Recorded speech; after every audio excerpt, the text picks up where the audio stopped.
만약 우리나라 한복판, 대통령실과 국방부 바로 옆에 중국 정부가 땅을 샀다면 여러분은 어떤 생각이 드시나요? 단순한 부동산 투자라고 넘길 수 있을까요? 아니면 국가 안보에 경고등이 켜진 걸까요? 최근 중국이 용산 한복판의 땅을 대규모로 매입했다는 사실이 드러나면서 대한민국의 심장부가 외국 정부의 손에 넘어가는 현실이 우리 눈앞에 펼쳐지고 있습니다. 이 영상에서 우리는 단순한 땅 거래를 넘어 왜 외국의 토지 매입이 국가 안보와 직결되는지, 그리고 지금 우리가 반드시 규제를 강화해야만 하는 이유를 파헤쳐 보려 합니다.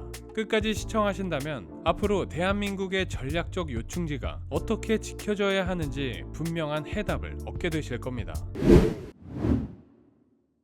2018년 12월 중국 정부가 서울 한복판 용산구 이태원동 일대 11개 필지 무려 4,162제곱미터 약 1,256평의 땅을 299억 2천만 원에 매입했습니다. 그리고 이 사실은 최근에서야 뒤늦게 알려졌죠. 그런데 이 땅 그냥 평범한 땅이 아닙니다. 대통령실, 한남동 대통령 관저, 그리고 주한 미국 대사관 이전 예정지인 옛 용산 미군기지까지 모두 1에서 1.5km 이내에 모여있는 대한민국의 심장부, 전략적 요충지입니다. 심지어 지하에는 GTX A 노선까지 지나가고 있어요. 이 부지는 과거 50년 넘게 실외 골프 연습장으로 쓰였는데 중국 정부로 소유권이 넘어가던 시점에 맞춰 골프 연습장은 폐업했고 지금은 건물과 주택이 방치된 채 남아있습니다. 부지 경계엔 CCTV까지 설치돼 있어 그 용도를 둘러싼 궁금증과 우려가 커지고 있는 중이죠. 게다가 흥미로운 점은 이번 거래의 매입 주체는 다름 아닌 중화인민공화국, 즉 중국 정부입니다. 외국 정부가 용산에서 직접 땅을 산 건 이번이 처음이죠. 11개 필지 중 2개는 원래 우리 정부 소유였지만 2017년 개인에게 매각된 뒤 1년 6개월 만에 중국 정부로 소유권이 넘어간 사실도 확인됐습니다. 중국은 공무용지라고 해명했지만 구체적으로 어디에 어떻게 쓸지는 밝히지 않고 있습니다. 실제로 6년이 지난 지금까지도 이 땅은 방치된 상태입니다. 그런데 이 과정에서 중국 정부는 비엔나 협약에 따라 취득세도 면제받았습니다. 미국이나 캐나다처럼 중국인의 토지 매입을 제한하는 나라들과 달리 우리나라에서는 이런 외국 정부의 부동산 매입을 막을 뚜렷한 규제가 없는 상황입니다. 지금 우리나라에선 외국인이 땅을 사는 게 얼마나 쉬운지 혹시 알고 계신가요? 사실상 군사시설 보호구역이나 문화재 보호구역, 생태계 보전지역 같은 일부 예외를 빼면 외국인도 내국인과 똑같이 땅을 살 수 있습니다. 계약만 하면 60일 이내에 구청에 신고만 하면 끝이에요. 허가를 받아야 하는 경우는 극히 일부에 불과하죠. 이 제도는 1998년 외환위기 이후 외국인 투자 유치와 부동산 시장 활성화를 위해 규제가 대폭 완화된 결과입니다. 그런데 문제는 이런 규제 완화가 오히려 투기 수요와 시장 불안을 키우고 있다는 사실입니다. 최근 5년간 외국인이 보유한 국내 주택이 10만 채를 넘었고 그중 절반 이상이 중국인 소유입니다. 특히 서울, 강남 등 핵심 지역에서 외국인 주택 거래가 급증했지만 실제로 거래가 불어된 사례는 거의 없습니다. 외국인은 자국에서 자금을 조달해 국내 금융 규제도 피해갈 수 있기 때문에 내국인보다 더 자유롭게 부동산을 매입하고 있다는 지적이 나옵니다. 여기에 역차별 논란도 큽니다. 예를 들어 중국인은 한국에서 땅과 집을 자유롭게 살 수 있지만 한국인이 중국에서 토지를 사는 건 사실상 불가능합니다. 주택도 1년 이상 거주해야만 구입이 가능하죠. 이런 불공정한 상황을 바로잡기 위해 최근 국회에서는 상호주의 원칙을 도입해서 상대국이 우리 국민의 부동산 매입을 제한하면 우리도 그 국민의 국내 부동산 취득을 제한하자는 법안이 발의됐습니다. 수도권 전역을 대상으로 외국인 토지거래 허가제를 도입하자는 내용도 포함돼 있어요. 결국 지금의 신고제 중심 규제는 전략적 요충지 보호나 투기 방지에 한계가 있기 때문에 허가제 전환 등 실질적인 제도 개선이 필요하다는 목소리가 커지고 있습니다. 국가안보란 단순히 군사적 위협만을 막는 것이 아니라 외부 세력이 우리 사회의 자유와 평화, 번영을 위협하지 못하도록 총체적으로 지키는 것을 의미하죠. 최근 정부가 발표한 국가안보 전략에서도 미중 전략 경쟁, 북한의 핵미사일 위협, 공급망 불안, 사이버 위협 등 복합적인 안보 환경 변화에 능동적으로 대응해야 한다고 강조하고 있어요. 이런 맥락에서 전략적 요충 질환, 군사, 외교, 정보, 경제적으로 국가의 안보와 직결되는 핵심 지역을 말합니다. 예를 들어 서울 용산은 대통령실, 국방부, 주한 미국 대사관 등 주요 국가기관이 밀집해 있고 한반도 전체를 관통하는 교통의 중심지이기도 합니다. 이런 곳에 외국 정부나 외국인이 토지를 소유하게 되면 단순한 부동산 소유를 넘어 감시, 정보 수집, 심지어 자원 통제까지 가능해질 수 있습니다.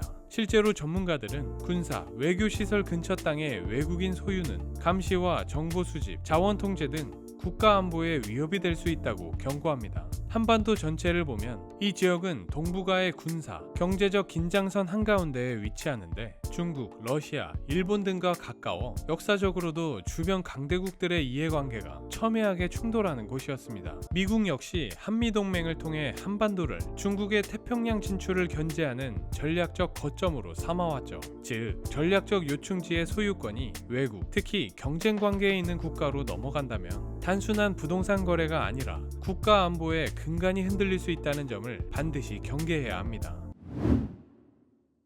이뿐만이 아닙니다. 최근 중국이 서해 한중 잠정조치 수역에 무단으로 대형 구조물을 잇따라 설치하면서 단순한 어업시설을 넘어 해양 팽창 전략의 일환이라는 우려가 커지고 있는데요. 중국은 양식장이나 어업지원시설이라고 주장하지만 실제로는 석유 시추선 형태의 대규모 고정 구조물에 헬기 착륙장까지 갖춘 시설도 등장했고 최대 100명을 수용할 수 있을 정도로 규모가 큽니다. 이런 구조물은 바다 바닥에 말뚝을 박아 고정하는 방식이라 단순한 임시시설이 아니라 특정 해역에 장기적으로 영향력을 행사하려는 의도가 뚜렷하다 볼 수 있어요. 문제의 구조물들은 한중이 공동 관리하기로 한 잠정조치 수역에 일방적으로 설치된 것으로 우리 정부와의 협의 없이 진행됐습니다. 전문가들은 중국이 남중국해에서 인공섬을 건설해 영유권을 주장했던 것처럼 서해에서도 구조물을 기점 삼아 해양 경계 획정 협상에서 우위를 점하려는 전략이라 입을 모으고 있어요. 실제로 중국은 올해 안에 구조물을 10개 이상 추가로 설치하겠다는 계획까지 밝힌 상황입니다. 우리 정부는 정당하고 합법적인 해양 권익이 침해돼서는 안 된다며 강하게 항의하고 있지만 중국은 영유권과 무관하다는 입장을 고수하고 있습니다. 그러나 이런 움직임은 서해를 사실상 중국의 내해로 만들려는 서해 내해화 전략의 초기 단계라는 분석도 있습니다. 결국 중국의 서해 구조물 설치는 단순한 어업시설 문제가 아니라 해양 영토 분쟁과 직결된 국가 안보 사안이며 우리 해양 주권과 직결된 중대한 도전입니다. 이에 더해 이어도 분쟁도 빼먹을 수 없는 중대한 사건인데요. 이어도는 마라도 남서쪽 약 149km, 중국 산둥반도에서 약 287km 떨어진 수중 암초로 해수면 위로 드러나진 않지만 우리나라가 해양 과학기지를 세우고 실효적으로 관리하고 있는 곳입니다. 태풍의 길목이자 한반도 기상, 해양 관측의 핵심 거점일 뿐 아니라 한중 양국의 배타적 경제 수역이 겹치는 해역에 있어 전략적 가치가 매우 높습니다. 그런데 문제는 중국이 이어도를 자국 영토라고 공식적으로 주장하며 해양 경계 획정 협상에서 강경한 태도를 보이고 있다는 겁니다. 심지어 중국 정부 공식 사이트와 언론을 통해 이어도 영유권을 대내외에 적극적으로 홍보하고 민족주의 감정을 자극해 한국의 해양 주권 활동을 중국 영토 침범으로 몰아가고 있습니다. 이런 중국의 움직임은 단순한 외교적 갈등을 넘어 동중국해와 생각후 열도 분쟁처럼 동북아 해상 패권 경쟁의 연장선에 있습니다. 중국은 이어도 해역을 결코 양보할 수 없는 핵심 이익으로 규정하고 해군력 증강과 해양 구조물 설치 등 실질적 영향력 확대에 나서고 있어요. 국제법상 이어도는 수중 암초로 영토로 인정받을 수 없지만 해양 과학기지 등 인공구조물 설치와 실효적 관리가 해양 관할권 확보에 중요한 근거가 됩니다. 한국은 이어도 해양과학기지를 통해 기상, 해양 정보를 수집하고 주변 해역에 대한 실질적 통제를 강화하고 있습니다. 하지만 중국은 이어도 인근에 해양 감시용 비행기를 띄우고 영유권 주장을 반복하는 등 갈등을 고조시키는 중입니다. 이어도 문제는 한중 양국의 해양 경계 협상, 해양 자원 확보, 동북아 해상 안보와 직결된 중대한 이슈로 앞으로도 양국 간 갈등이 더욱 심화될 가능성이 높습니다. 지금 보고 계시는 영상이 유익하시다면 구독, 좋아요 부탁드립니다. 지금까지 살펴본 중국 정부의 용산 땅 매입, 서해 불법 구조물 설치, 이호도 영유권 주장 등은 단순한 외교적 갈등을 넘어 외국인의 국내 토지 소유가 곧 국가 안보에 심각한 위협이 될 수 있다는 사실을 여실히 보여줍니다. 문제는 우리나라의 외국인 토지 취득 규제가 지나치게 느슨하다는 데 있습니다. 이런 현실을 두고 우리만 안보 사각지대를 방치하고 있는 것 아니냐는 우려가 커질 수밖에 없습니다. 미국, 일본, 호주, 캐나다 등 주요국은 이미 군사시설, 원자력 발전소, 국가 중요 시설 주변 등 민감 지역의 외국인 부동산 소유를 엄격히 제한하거나 사전 심사, 허가제를 운영하고 있는 반면 우리나라는 상호주의 원칙조차 제대로 적용하지 않아 중국 등 일부 국가는 자국 내 외국인 토지 소유를 원칙적으로 금지하면서도 우리 땅은 마음껏 살 수 있는 역차별 상황이 이어지고 있어요. 최근 국회에서는 이런 문제를 바로잡기 위해 군사시설 보호구역과 그 인근을 외국인 토지 취득 제한구역으로 지정하고 원칙적으로 외국인의 토지 취득을 금지하는 법안이 발의됐습니다. 상속 등 불가피한 경우만 예외로 두고 위반 시 계약 무효와 형사처벌까지 가능하도록 실효성을 높이긴 했습니다. 단순한 부동산 규제가 아니라 국가 안보와 전략적 자산 보호를 위한 최소한의 안전장치가 이제는 반드시 필요하다는 목소리 또한 커지고 있습니다.